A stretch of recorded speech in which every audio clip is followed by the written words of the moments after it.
pessoal, sejam bem-vindos a mais um vídeo do Jurisprudência, o canal que pretende trazer para vocês as novidades e informações mais relevantes do mundo jurídico. Meu nome é Aline Matheus, eu sou advogada e o tema que eu resolvi trazer para a nossa roda de discussão de hoje, aproveitando que permanecemos em quarentena, foi justamente sobre os reflexos do coronavírus nas relações do direito de família. Bom, a primeira pergunta que vários clientes me fizeram desde que começou a surgir aqui no Brasil essa questão da quarentena, né, do isolamento ou do distanciamento social, foi o seguinte: pais separados e o relacionamento, né, a convivência com os seus filhos. Como fazer, né? Como fazer nessa época de quarentena? Bom, não existe uma resposta definitiva e absoluta nesses temas. Em quase nenhum tema de direito de família a resposta é definitiva e absoluta.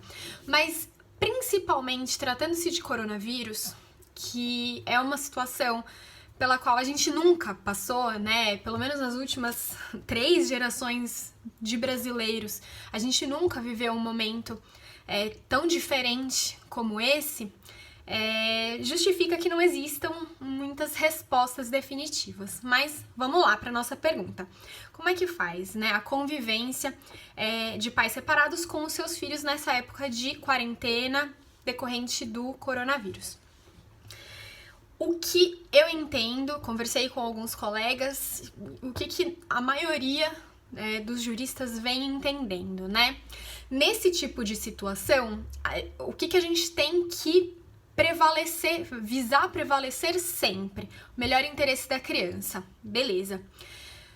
Vamos supor, o pai ou a mãe da criança trabalha, por exemplo, num hospital, numa situação que a exposição ao risco de contrair a doença é muito maior.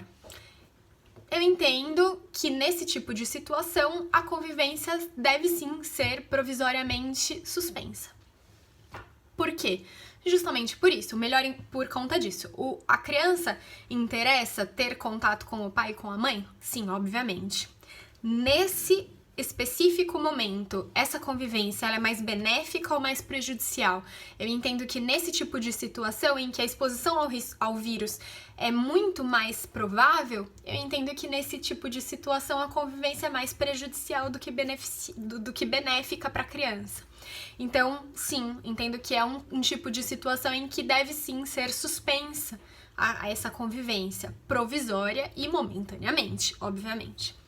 Mantido, obviamente, o contato virtual, né? Que é o contato que a maioria das pessoas está tendo com seus familiares e amigos, né? Outro tipo de situação, pais que não trabalham, né? Numa situação de exposição ao risco, mas que, por outro lado, residem em pontos absolutamente extremos da cidade e que não têm uma forma de locomoção, dependem exclusivamente do transporte público, sujeitando aí a criança, novamente, a uma exposição muito grande ao risco. Talvez também seja o caso de suspender provisoriamente, né, depois negociar, né, então vamos supor, vai ficar quarentena com o pai, então, aproveitando as férias, vai ficar um período um pouquinho maior com a mãe, tudo é conversável, né? Outra questão, agora, antes de iniciar outra questão, situação de total normalidade. Os pais estão sim respeitando a quarentena, nenhum dos dois tem uma exposição a risco maior do que o outro, tem uma forma de locomoção segura. Nesse caso, não entendo motivo para suspender esse regime de convivência, né? Nesse caso, não. Nesse caso, me parece ok manter a situação convencional. Legal.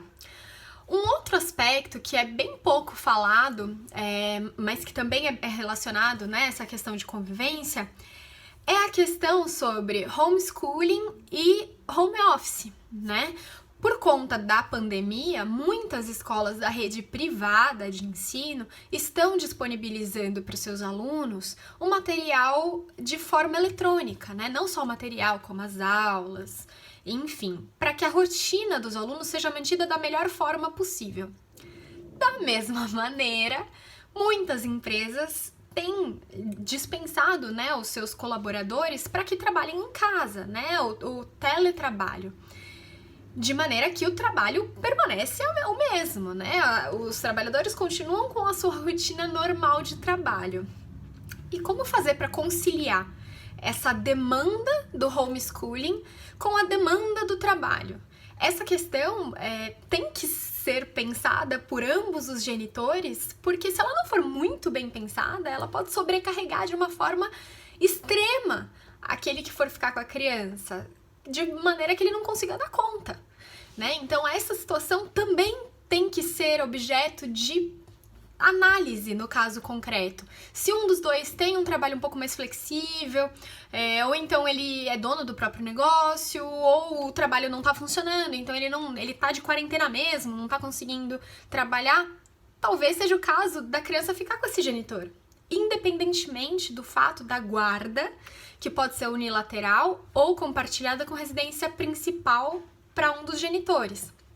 Eu entendo que nesse momento específico em que a gente está passando por uma situação absolutamente diferente, é sim possível alterar essa residência principal da criança, provisoriamente, óbvio. Assim que tudo se restabelecer, volta à situação anterior. Mas acredito que seja um ponto de necessária conversa entre os dois genitores, tá? Outro ponto, pensão alimentícia. Pensão alimentícia sempre dá trabalho, imagina em época de coronavírus, de quarentena. Nessa situação em que a economia tá super difícil, a gente não sabe como é que vai caminhar, como fazer, né? A pensão alimentícia, ela fica automaticamente reduzida ou, enfim, como é que fica essa situação? Bom, a gente sabe que alguns salários foram reduzidos, que alguns contratos foram suspensos, quer contrato de trabalho, quer contrato de prestação de serviços, né? Enfim, a gente sabe que as coisas estão totalmente funcionando de uma maneira totalmente diferente. Tá legal. Mas e aí, nesse caso, a pensão ela fica automaticamente reduzida? Não. Tecnicamente, para você conseguir uma redução de pensão, você precisa ajuizar uma ação visando essa redução de pensão e aguardar a decisão do juiz autorizando que essa pensão seja reduzida. Enquanto isso, é devido o valor fixado em tempos de normalidade. Tá, mas nessa situação específica, eu entendo e é o que eu oriento para os meus clientes, sejam eles credores ou devedores de pensão, tá? Tolerância. Eu acho que essa é a palavra, tolerância, né? Se você sabe que o pai ou a mãe do seu filho tá com uma situação financeira difícil, por exemplo, tem uma loja de calçados e tá fechada, faz quase um mês. Ou então, ela não é professor de academia, não tá tendo renda, ou você sabe que teve uma redução de trabalho. Tolerância, sabe? Nesse caso, por que não conversar para tentar chegar num ponto comum? O benefício é o da criança, né? Não é o do outro, do ex-companheiro, companheira, cônjuge, enfim. O benefício é da criança. Nesse tipo de situação, a gente não tá tentando rever o nosso aluguel, a gente não tá tentando rever a prestação de serviços, não tá funcionando assim com tudo? Por que não funcionar assim com a questão dos alimentos também, né? E da mesma forma, não se aproveitar da situação, né? Se a sua empresa tá normal, tá funcionando normal, não teve nenhuma redução de salário, não teve nada, por que encher o saco do outro, né? Pleiteando uma diminuição da pensão? Não é o caso. Porque da mesma forma que alguns gastos foram extintos, outros foram aumentados. Então, se por exemplo, eu não vou pagar, não tô pagando a alimentação fora porque a criança tá ficando em casa, tudo bem, mas a conta do mercado tá aumentando, porque se a criança tá comendo todos os dias em casa. Então, eu acho que assim, é a conversa com tudo, né? E eu sei que é muito difícil porque relações familiares são intermediadas de paixões. Mas nesse momento específico, eu entendo que essa conversa, essa tolerância é o que mais deve ser observado. Beleza, mas aí não é o caso de redução de pensão. É aquele caso em que um dos genitores deve já a pensão alimentícia. Bom, dois casos diferentes. Primeiro, devedor contumaz, aquele devedor que sempre tá devendo. Nesse tipo de situação, esse é um tipo de situação. Outro tipo de situação, aquele cara ou aquela moça que nunca deveu pensão alimentícia, mas agora tá devendo, por conta dessa questão financeira que a gente falou agora há pouco. É uma outra situação. Em primeiro lugar, eu acho que sim, o coronavírus e a demonstração de efetiva alteração na renda pode sim justificar uma motivação para o não pagamento da pensão alimentícia. Óbvio, tem que ser analisado caso a caso. Para aquele devedor contumaz, ou, enfim, para qualquer um dos dois casos, o que acontece na nossa sociedade? A gente já tem aquele até jargão, né? Que fala o seguinte, quem deve pensão alimentícia, esse corre mesmo o risco de ir preso. Ou então, experimenta mandar prender para ver se não acha o dinheiro. É corriqueiro. E realmente é efetivo. Né? A hora que o mandado de prisão é expedido, normalmente o dinheiro aparece. Bom, mas o que está acontecendo? Em época de pandemia, as prisões, elas são um ambiente de propagação possível, né? É um ambiente em que, a não ser em casos extremos, não deve ser frequentado. Então, os juízes, muitas vezes, estão, ao invés de mandando expedir mandados de prisão comum, estão determinando a prisão domiciliar. Tá. Mas qual é a eficácia dessa medida? Ainda mais quando tá todo mundo num tipo de prisão domiciliar, né? Eu entendo que não existe essa eficácia. Então, o que eu recomendo nesse tipo de situação? Ou que se execute pelos outros ritos, né? Pelo rito da penhora, de constrição de bens, ou então que se peça a suspensão desse mandado de prisão para que ele seja cumprido depois que tudo voltou ao normal. Porque, honestamente, prisão domiciliar para um caso de dívida de pensão alimentícia não me parece nem um pouco eficaz. Vamos lá, continuando. Outra questão que me preocupa muito e eu não vejo tanta discussão sobre ela.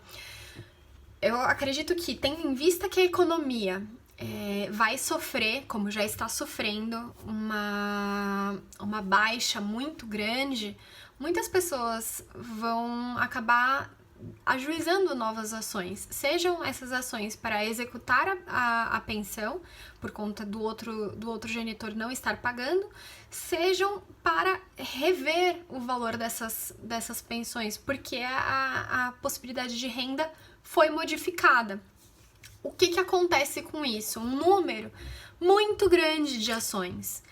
E assim, para quem conhece o judiciário, já sabe que todo o processo é muito demorado. Ele pode chegar a demorar anos para ser finalizado, né? E aí, com esse boom de novas ações, o meu medo é que existam muitos litígios que nunca consigam ser resolvidos, né? Ou que demorem muito tempo para serem resolvidos. E no âmbito do direito de família, isso é extremamente prejudicial, porque quanto mais você amplia o tempo de discussão, mais desgaste aquela família vai ter. Então, ainda mais quando tem crianças envolvidas, essa situação é péssima. Então, qual é a minha recomendação? É aquilo que eu já falei anteriormente. Tolerância, conversa, formas alternativas de resolução dos conflitos. Talvez seja o caso de pensar sim numa possibilidade de conciliação, numa possibilidade de mediação, que podem ser feitos no escritório de advocacia. Não precisa ir até o fórum para ver resolvido o seu conflito. Então é uma forma muito mais rápida, muito mais célere, que às vezes pode sim ajudar e pode colocar um ponto final naquela discussão.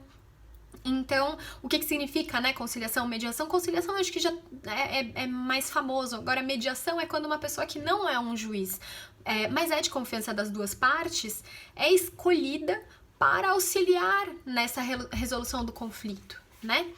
Então, eu acho que assim, a gente tá passando por um momento muito difícil de transição, em que as coisas não estão na normalidade e não devem ser tratadas como se estivessem na normalidade, né? Então, eu acho que esse é o caso de muita conversa e muito pensamento crítico, muito boa-fé e sempre pautando, óbvio, a boa-fé sempre tem que pautar todas as nossas relações, mas especialmente nas relações interfamiliares. E neste momento difícil, ela deve ser ainda mais respeitada. Eu espero que vocês tenham gostado do tema que eu trouxe hoje. É um tema muito legal e que demanda muita discussão, então se vocês tiverem alguma dúvida, tiverem algum interesse num ponto específico que eu não falei, é só me mandar mensagem, me perguntar, quem sabe eu não posso até colocar em algum outro vídeo. Se você gostou, dá um like, compartilha, clica no sininho, que eu sempre tô trazendo um tema diferente aqui pra nossa discussão. E era isso que eu queria falar com vocês hoje. Eu espero que vocês fiquem em casa, lavem as mãos e até mais. Tchau, tchau!